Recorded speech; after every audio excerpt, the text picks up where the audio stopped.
200 tons na crane ang karga natin mga idol. Napasabak na naman si Bulbo. Iyon no.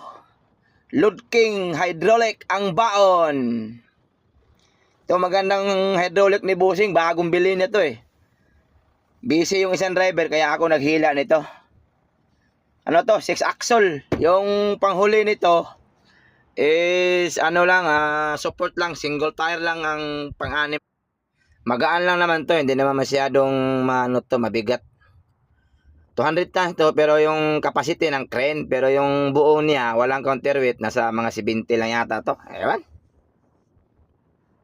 At to no, bago. Wala pang gas-gas. Paldo. Ito maganda siya, hindi na aakyat yung crane, diretso na lang, parang ano lang ba, plus lang. Alright, lapdos na naman tayo maya-maya pagdating ng escort.